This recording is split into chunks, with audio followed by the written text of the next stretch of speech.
तो नमस्कार भाइयों, स्वागत है आपका हमारी नई वीडियो में। तो आज हम एक ऐसी स्टोरी लाए हैं जो कि हमारे एक सब्सक्राइबर है, उसने हमारे पास भेजी है और ये दिल्ली की स्टोरी है। तो हमारे सब्सक्राइबर बताते हैं, वैसे तो हम उनका नाम रिवील नहीं करेंगे और ना ही प्लेस का नाम रिवीलिंग करेंगे, कि जो जगह है उसका नाम भी रिवीलिंग नहीं करेंगे हम।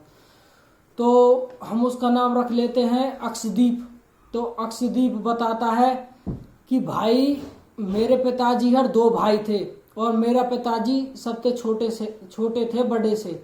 तो बड़ा भाई बहुत ही चालाक था। बड़े भाई ने क्या किया, बड़े भाई ने, हमारे दादाजी तो थे नहीं, हमारी दादी जी थी, तो सारी जायदाद पर दादी के दस्तखत करवा दिए। दादी उनमें ही रहा करती थी और दस्तखत करवाने के बाद उन्होंने घर बार खेत क्यार सब अपने नाम करवा लिया।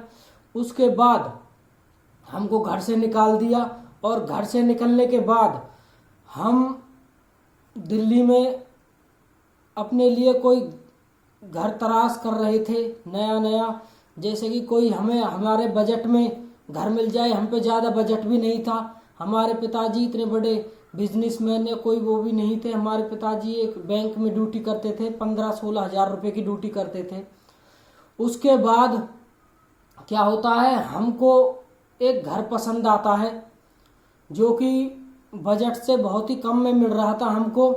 हमारा बजट थोड़ा 10-12 लाख रुपए तक का था, लेकिन हमको 5 लाख रुपए में मिल रहा था।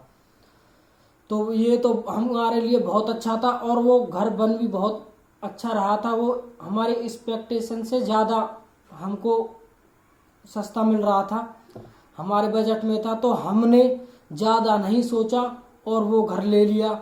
और वो घर लेने के बाद हम उसमें जब गृह प्रवेश किया था हमने उसमें, तो उससे दूसरे दिन एक पड़ोसी हमको बताता है, लेकिन एक स्टोरी है इस घर की, वो हम आपको बताएंगे। वो पड़ोसी हमको बताता है कि आपको ये घर नहीं लेना चाहिए था और ये इस घर में अलग अलग तरह की घटनाएं होती हैं, किसी को भूत दिखना या आत्माएं दिखना। तो उसने सोचा ये सब अंदरूनी बातें हैं बनाने वाली, जैसे कि कोई ना बिक जाए कोई ज़मीन, या फिर किसी के हाथ से निकल गई हो और किसी को ये जल्दी ना मिल जाए, इसलिए शायद कोई झगड़ा वगड़ा होगा उस पर। तो उसने इसको टाल दिया, इग्नोर कर दिया। लेकिन उसने अपनी मम्मी को भी बताया, अपने पिताजी को भी बताया, लेकिन उन्होंने भी इस बात को टाल दिया। उसके बाद हुआ कुछ ऐसे, महीने 2 महीने तो हम घर में बढ़िया तरह रहते हैं, हमको कोई भी दिक्कत नहीं आती। उसके बाद एक दिन ऐसा होता है कि कोई दरवाज़ा नॉक करता है, या फिर उसके बाद कोई बर्तन गिरने की आवाज़, या फिर अलग अलग तरह की आवाज़ आने लगती हैं। तो एक दिन हम ऊपर सो रहे थे, लाइट गई हुई थी, तो नीचे से बर्तन गिरने की आवाज़ आती है। तो हम सोचते हैं बर्तन कौन गिरा रहा है। तो मैं नीचे जाकर देखता हूँ, तो देखता हूँ कि बर्तन सारे फैले हुए हैं। उसके बाद मैं बर्तनों को अपनी जगह पर रखता हूँ और सोचता हूँ कि शायद कोई बिल्ली होगी या कोई और जानवर होगा, चूहा वगैरह होगा जिसने बर्तन गिरा दिए होते हैं। उसके बाद मैं ऊपर वापस चले जाता हूँ। ऊपर जाने के 15-10 मिनट बाद फिर वापस से फिर बर्तन नीचे गिरे मिलते हैं और आवाज़ आती है। तो मैं आता हूँ, तो मैं सोचता हूँ कि बिल्ली बार बार आ क्यों रही है, बिल्ली बार बार बर्तन क्यों गिर रही है। तो मैं देखता हूँ कि आटा भी निकल के बाहर पड़ा हुआ है। आटा गिरने के बाद फिर मैं वापस आता हूँ और वो सब सही करने के बाद मैं वापस ऊपर चला जाता हूँ। लेकिन उसके बाद फिर ऐसी ही आवाज़ आती है, फिर बर्तन नीचे गिरते हैं। उसके बाद मैं ऊपर से आता हूँ, मैं देखता हूँ कि आटा किसी ने परात में कर और आटा गूंथा हुआ है, जैसे कि बनाने के लिए करते हैं, भिगोया हुआ है आटा। तो फिर मुझको ये बात आश्चर्यचकित होती है, रात के 2-2:30 बज रहे हैं और इस टाइम आटा कौन बना के गया है। मम्मी भी ऊपर सोई हुई है, हमारी कोई सिस्टर भी नहीं थी, हम 2 ही भाई थे, भाई भी सोया हुआ है और पिताजी भी उस दिन थे नहीं। तो क्या होता है कि मैं मम्मी को ये सब बात जाकर बताता हूँ। तो मम्मी दूसरे दिन ये बात पूछती है घर जिसने हमको घर दिलाया था, उससे ये बात पूछती है कि हमारे साथ ऐसा ऐसा हो रहा है। तो वो बताते हैं कि इसमें एक आदमी और एक औरत रहा करते थे, लेकिन वो औरत बीमार रहती थी। बीमार होने के बाद वो आदमी उसके लिए दवाई लाता था और फिर जॉब पे चला जाता था। तो उसको घर देखने वाला कोई भी नहीं था, वो इतने ज़्यादा पैसे वाले भी नहीं थे। लेकिन एक दिन वो औरत गुजर गई और उस औरत के गुजरने के बाद वो आदमी इसको भी बेचकर चला गया सस्ते दामों पर, और इसीलिए आपको भी ये सस्ते दामों पर मिला है।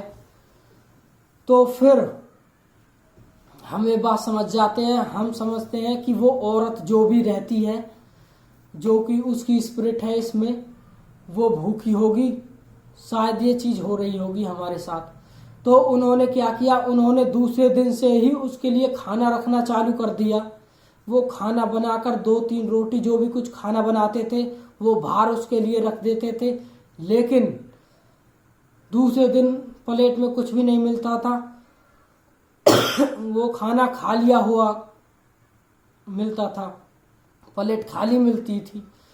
तो ये भी सोचा जा सकता है कि कोई जानवर, कोई बिल्ली वगैरह कोई भी आकर ये खा जाता है, लेकिन डेली के डेली ही यही होता है उनके साथ कि वो खाना डेली के डेली कोई ना कोई खा जाया करता था। और उस दिन के बाद उनके साथ कोई पैरानॉर्मल घटना तो नहीं हुई, लेकिन उनको उसका मौजूदगी का एहसास रहता है। एक दिन क्या होता है, उसकी मम्मी उस लड़के से लड़ती है कि तू रात भर फ़ोन चलाता है और पढ़ता लिखता नहीं है। मैं बेसिकली 12वीं क्लास की पढ़ाई कर रहा था, तो मम्मी मेरे से कहती है कि तू पढ़ता लिखता नहीं है, तू रात को फ़ोन चलाता है, तो अपना दरवाज़ा खुला रखना, गेट खुला रखना, तो मैं तुझको रात को देख कर आती रहूँगी देखने बार बार। तो मैं दरवाज़ा खुला रखता था, लेकिन कोई प्रॉपर मुझको देख कर जाता था दरवाजे से झाँक कर। तो मैं समझता था शायद मम्मी होंगी, मम्मी मुझको देख कर जाती हैं डेली के डेली। तो जब मेरे अच्छे मार्क्स आए 12th में, उसके बाद मैंने मम्मी से कहा कि मम्मी ये सब आपका ही वो है जो आज मैं इतना बढ़िया कर पाया हूँ, आप रात को जग कर मुझको देख कर जाती हो। मम्मी कहती थी कि मैं एक दिन भी तुझको देखने नहीं आई। तो मैं ये बात सुनकर थोड़ा सा हैरान हुआ कि मम्मी मुझको देखने नहीं आती थी, तो वो कौन था बार बार जो रोज मुझको देखने आता था, दरवाज़ा खोल के, दरवाज़ा खुला रहता था, उसमें से झांकता था। लेकिन मैं थोड़ा सा ऐसे देखता था, पूरी तरह से नहीं देखता था, थोड़ा सा ऐसे फील होता था मुझसे कि कोई ना कोई है कि मुझको देख रहा। तो मैं मम्मी ही समझा करता था, लेकिन हमारे साथ कोई वैसी घटना तो नहीं हुई। पर हाँ, हमारे घर में अब भी वो स्पिरिट है जो भी है, और हम प्रॉपर उसके लिए खाना रखते हैं, लेकिन उसने हमको हार्म नहीं किया, कोई हमको हानि नहीं पहुंचाई।